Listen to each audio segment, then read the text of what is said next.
Hello and welcome to a new video. In today's video we're going to take a look at Farfetch'd in the Open Great League. And you might think this is going to be a meme video here again. No, I went positive with this team here, which is absolutely ridiculous. I'm fully aware of this, that this is not the normal way to go. But Farfetch'd honestly was shockingly good, and we will see here also why.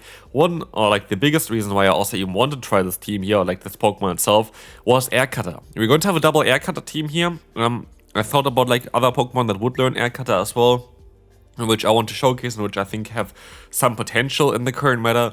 And for me, other than Pidgeot, which I already showcased in a different video before and had a great time with, because I think Air Cutter is an amazing move to have. Here we got unlucky and didn't get the boost, but Show went for the Leaf Blade here instead, would have knocked them out. But yeah, other than the Pidgeot, there are not really a lot of Pokemon that can really learn this move. Another one would be the Golbat, which might be something for a video eventually, but after the Wing Attack nerf, it's just not the same. Like, if it didn't have the Wing Attack nerf, I would have definitely showcased Golbat already at this point.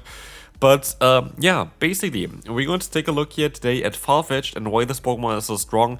I had also said, had the games in that if I had a bit more of a clue about Farfetch'd itself and what it actually can do, I think I would have won even more battles. But I went positive in 3 sets total with this team here. I had a 4-1, which could have been a 5-0. So yeah, like, this team is absolutely amazing. Here, first battle, the opponent actually catches a Brave Bird onto the 1 HP Lapras. It was really smart by them.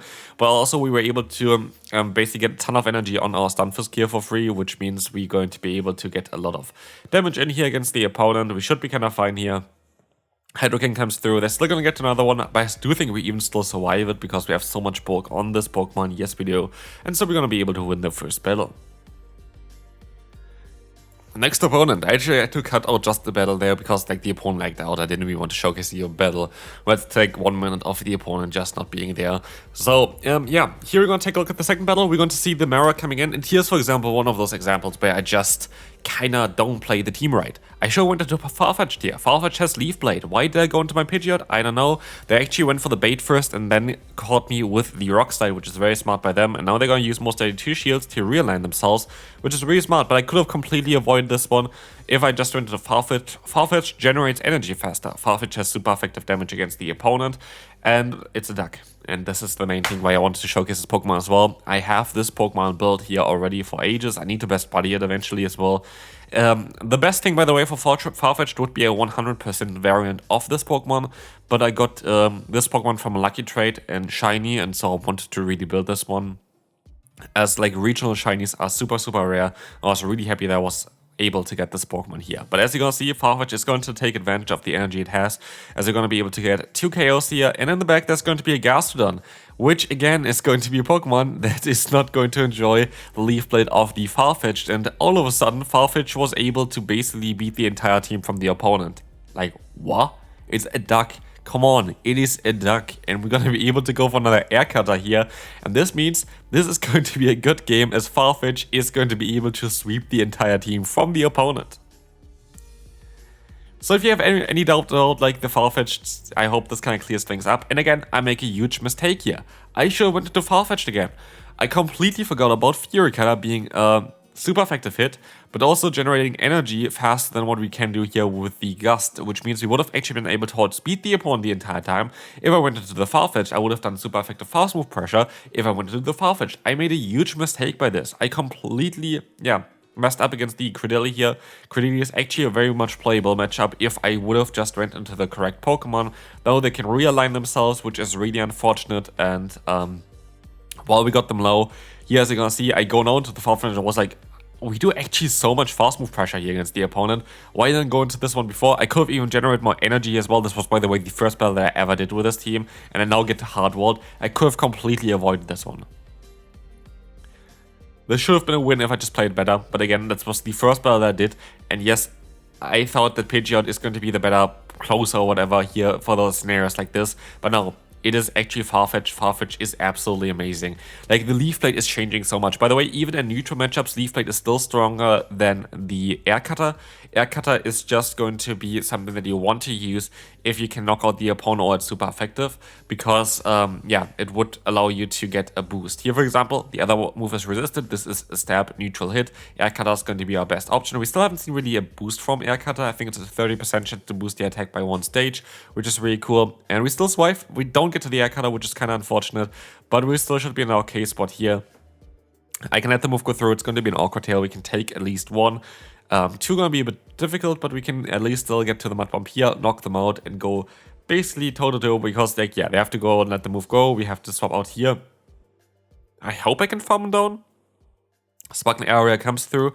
They stay in here. I hope I can farm you. I can farm you. I have a ton of energy now, and they're gonna go into the Wigglytuff, where I can go for the perfect fast move timing here to get off the first Air Cutter. I can go for another perfect fast move timing here to get off the second Air Cutter, but I'm not too sure if this is going to be enough for us to win the battle. Let's find out. It is doing a solid amount of damage. We are very unlucky, by the way, by not getting those boosts the entire time.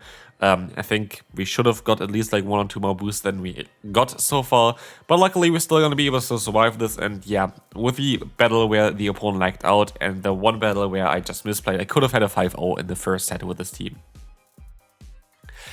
Entering now the issues of this team, Ice-type Pokemon, like especially like something like an alone Sandslash here, going to be very difficult. If you face a pure Ice-type Pokemon, it's going to be even worse kinda, but like they're insanely rare to come by because Ice is a pretty bad typing. Ice only gonna be a good typing if it's offensively used and has a good defensive typing as a secondary one. That's why you see Pokemon like Sandslash, where it has the Steel typing. Very great defensive typing to be Steel type in the Go Battle League, or generally in Pokemon, so makes a lot of sense to have this Pokemon like this. But yeah, for this battle, we're going to not encounter 1 Ice type, we're going to encounter 2 Ice types, even worse. And here we got the first boost there kinda, literally while we go down, which is perfect. They go for the Sparkling Area, which we can take, funnily enough, as us as a Farfetch'd, and we can go for the Leaf Blade, which we get to so fast. We need 9 fast moves, 9 turns to get to a Leaf Blade, which is ridiculous, because Leaf Blade is one of the strongest moves here that you can have. And we're gonna see the Annihilate coming in and make a bit of a mistake here. What I should have done is I should have got up to the move and then swapped out instead of going for the move straight away, because here the opponent can catch the move. Our play would have been here to farm down the Sandslash, try to keep the Air Cutter in the back, and then try to get the shield plus a little bit of damage onto the Annihilate to then knock them out. Or here, for example, if the Close Combat comes through, there would have been debuffed now as well. So like there would have been some place for sure. Like would have been some place if I didn't go for the Air Cutter and the opponent would have not caught the move. But yeah, it is what it is. Again, mistake. Why did I not go into my Farfetch'd? Farfetch'd is the better answer for Gastrodon. At the end of the day, it's actually maybe better like this, because what we have here is we have more pressure later on against the opponent's what's called Talonflame with our Pidgeot, and we can take the moves here anyway, and we're still going to be able to align ourselves. There's nothing that the opponent can do to change that fact, but it's still not the ideal play. We're not going to get a boost again here, but we can get a Brave Bird off. So if they let the move go through, we're going to be able to one-shot them here, which is cool, which they do. And with that, we're going to get out the Dragonite, where we're going to be able to go for the Discharge Spam. We have a bit of a weakness to Dragonite here with this team. Like, not really, to be fair. We have, like, a lot of neutral play against this Pokemon. We just don't have a resistance to Dragon typing, which is fine, though. We're going to be able to go for another Charge move. This is all I really need here, because at this point, I am just going to swap out. I am going to be able to get to my moves so insanely fast that I don't think that the opponent can go for 3 charge moves in time. And even then, I do think that Farfetch'd still has enough bulk to survive a Dragon Claw here. And so I can go for the shield. It's going to be the superpower, and this was their last effort, because this is not going to work out at all for them. And Farfetch'd again is going to be able to get the KO here. We are going to be able to move on now to the next opponent. And yes, I encountered basically Ice types in every single battle, which was a little bit of an annoying thing, because yeah, like this team is clearly not designed for this, and we encountered quite a few of them. But still, we were able to kinda come back against a lot of them, so let's see if this is going to be the case here as well for this matchup. The issue is, they're actually the non-shadow variant of Sandslash, which is worse for me, because they are going to take less damage from this initial hit, and this is going to make the matchup later on just a little bit more difficult. We can use the shield here, and I think I can knock them out with an Air Cutter, so hopefully I'm going to be able to do that now. But they swap out into the Azumarill. Well played. Please give me the boost this time around. it finally does give me the boost in a very solid time, because now I can do a little bit more damage with our own air cutter here. But again, it's not going to be that impactful. +1 boost, like, it's cool to have. We get another boost here as well, and we're gonna get the opponent kind of low. But at the end of the day, we're not going to be in a perfect position here. I might be able to still outspeed them though with the Farfetch'd, which I was hoping for. I should went for the air cutter here as well. I think air cutter would have been enough damage, but I go for the safe play of the leaf blade. They decide to use a shield though, because they know that they can still get an ice beam off. And so again, we have so much ice type coverage here on the opponent's team. It is kind of madness. We're going to be able to still knock them out here, at least with the Thunder Shock, but it's down now to the Stunfisk against whatever they have in the back. Azumarill shouldn't be a problem. But what do they have on the back here? It can counter this Pokemon. It is going to be the Sableye. It's not the worst matchup, don't get me wrong. But even 2 Mud Bombs are not going to be enough to knock them out here. It's just not enough. Like, just literally not enough. Our team is not bad against the Sableye, by the way, generally speaking, because we have 2 Pokemon that resist Shadow Claw. But yeah, no chance here in this battle. And this time around, actually going to do the right play by going into the Pidgeot instead of going into my Farfetch'd, which is allowing us here to kind of guarantee realign against Ferret. We should be able to, especially after getting the damage through here. And we still have our Leaf Blade in for later on. So, like, this is definitely the ideal way. And as you see as well, they don't even get to another Charge Move, which is absolutely amazing, because now we have basically... Yeah, we should be able to get to a Brave Bird here. But we actually don't need it because they have a Drifblim. And Drifblim does not really like this matchup either. We have a great play against Drifblim. And we're going to be able to go for 2 Air Cutters against the opponent. Again, we don't really get the boost that often with Air Cutter, which is kind of unfortunate. But here we're going to have one again, which is kind of cool. We're going to let the move go through. We can go into our Electric type. We can swap out of here, and now it's down to Farfetch'd again against the opponent's ground type Pokemon, ground and water. We can resist the fast move twice. We can take the body slam like it's nothing. And we can take even another one, because it's not really a big issue. I kind rather have the energy for the next matchup. And as we'll see here, I can go for the Leaf Blade. Double super effective, non-step move, but Leaf Blade makes this Pokemon so much better. And this is why Farfetch'd actually works out so well. You have fast energy generation, you have a very solid typing in the current meta, and you have great coverage with Leaf Blade. And yeah, the opponent here kind of decided to forfeit. They are coming back eventually. Here you see like the Astonish coming through against us as well.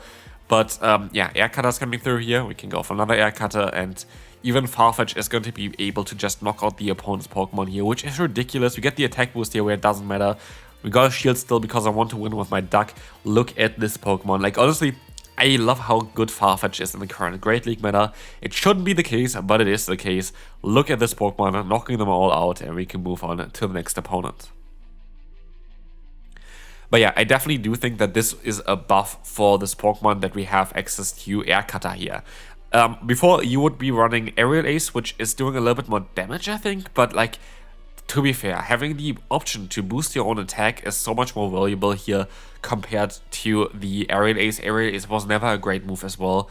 And here, I am trying to align myself, but I feel like it's going to be a bit difficult. So yeah, I wait until they go for their charge move and let the move go through. It's going to be a Dark Pulse, I'm going to swap out straight away afterwards.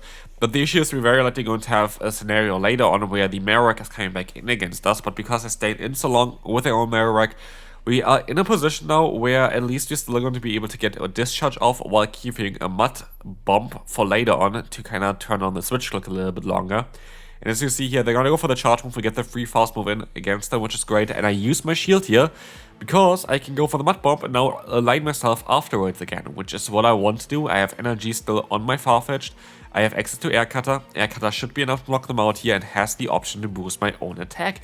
And it does not do that, but we're gonna get out the Jellicent, and this is a big mistake by the opponent because now we have Leaf Blade, which they want to shield. Why do they go into this Pokemon in the first place? I'm not too sure, but we can go for the Leaf Blade spam here. Cool for us.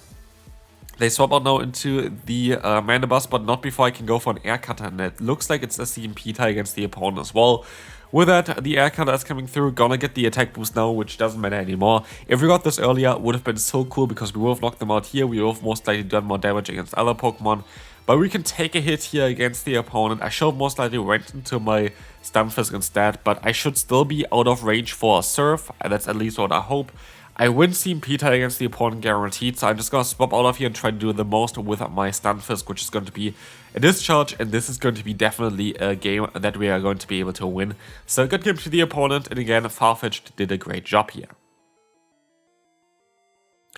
Final battle, we're going to have the Feraligatr in the lead, which is a bit of an awkward matchup, but let's see how this is going to go. We're going to use a shield here.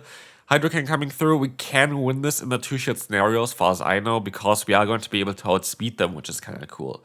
Not everybody knows about this fact though, but this player definitely knows about it. They go into the Marowak. I should go into my Farfetch'd now. Please go into my Farfetch'd. I go into my Farfetch'd.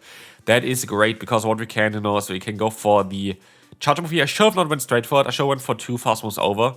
But at the end of the day, I could just shield and farm down. I think this is my ideal play. Hopefully they go for the Rock Slide. They go for the Rock Slide. I can get the full farm down done here. We get a ton of energy. And if they want to go back into their water type, we have the Leaf Blade for you.